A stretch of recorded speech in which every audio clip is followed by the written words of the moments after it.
the government made a mistake. They've realised they've made a mistake. They've changed it. They're moving on.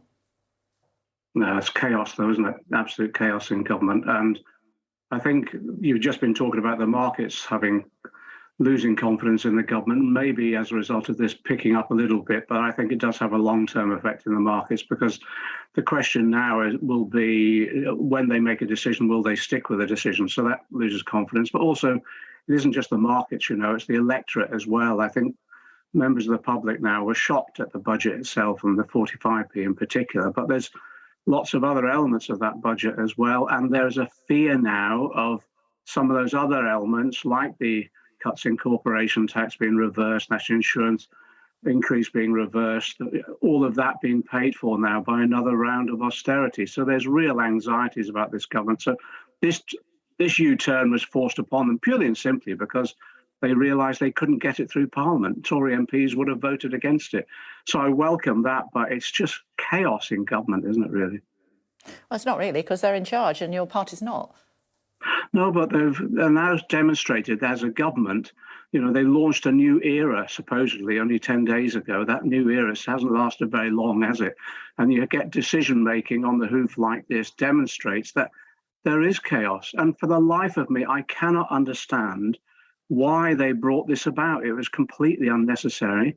The refusal to have the Office of Budget Responsibility to play a role in advising them, I thought, was bizarre. And then also, at the same time, to sack Tom Scholar, the respected permanent secretary in the Treasury.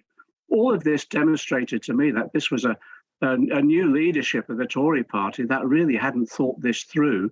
And that's why I do think it is chaotic in government at the moment. Yesterday we had senior Conservative MPs publicly basically saying to the Prime Minister, we won't support this. And thank goodness they did, because it's the only thing that seems to have stopped her going ahead with this lunacy.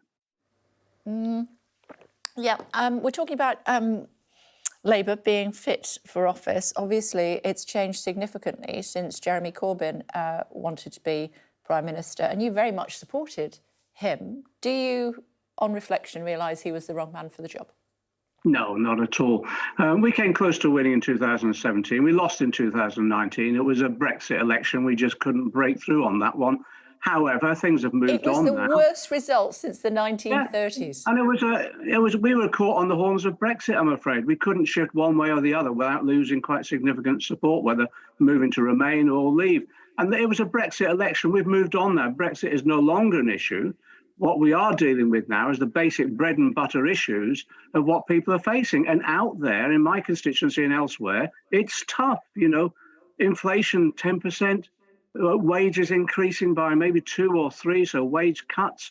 We're facing another round of austerity when we've got the stats on poverty, Kay, are horrendous at the moment. 14.5 million people in poverty, 5 million children. We had a report 2 weeks ago about 2 million children being hungry in our country. That's the reality of what we're facing. And so I think people have said, after 12 years of a Conservative government, this is the mess we're in. They're making even bigger mess with this budget. Therefore, it's time to give Labour a chance. And I can completely see why the polls are showing the way they are at the moment, because people have just had enough. He's had the whip suspended. He's not allowed to represent Labour in the House of Commons. Why would he be Prime Minister? I think that's a mistake. I'm hoping Keir and the Chief Whip will change their mind on that one. Jeremy's a Labour Party member. For the life of me, I think he's been an excellent constituency MP. He's got huge support in his constituency, and I hope they'll think again and we can unite the party on this particular issue, because now is the time to have a united party where we're demonstrating the sort of political programme that will take us into government. What's interesting, for the first time, the polls now, we've got a big poll lead. A lot of that originally was with Conservative voters moving to don't know. For the first time now, we're getting Conservative voters switching to Labour.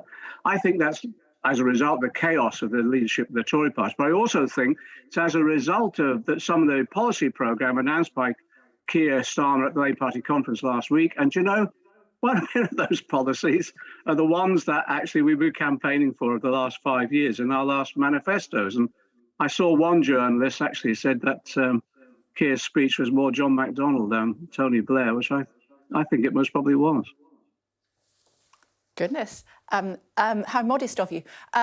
So just to be clear, Sorry, I couldn't help myself, Kay. Sorry about that. Just to be clear, you're suggesting that the present-day Labour Party is based on the shoulders of Jeremy Corbyn's policies and yours. I'm saying if you look at what was announced last week in terms of Keir's policy programme, look at some of the detail of that. Bringing rail back into public ownership is in our last two manifestos.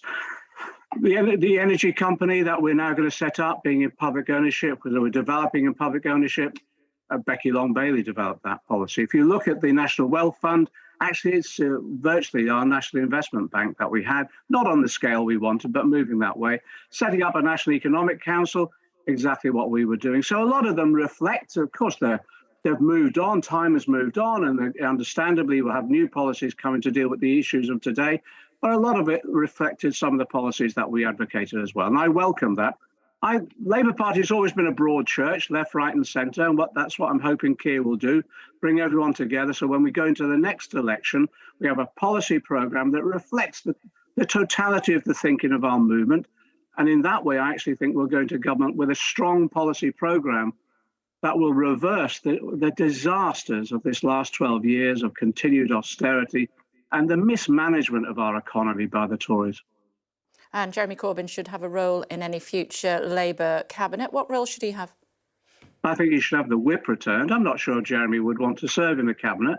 I think he should have the whip returned so he can be the Labour MP for Islington North with the mass popular support that he's got in the constituency. He had a huge majority at the last election in his constituency. I think his constituents would welcome him being re-elected.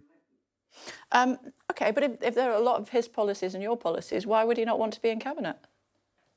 I think there's a new generation coming through now. I think we should encourage that as well.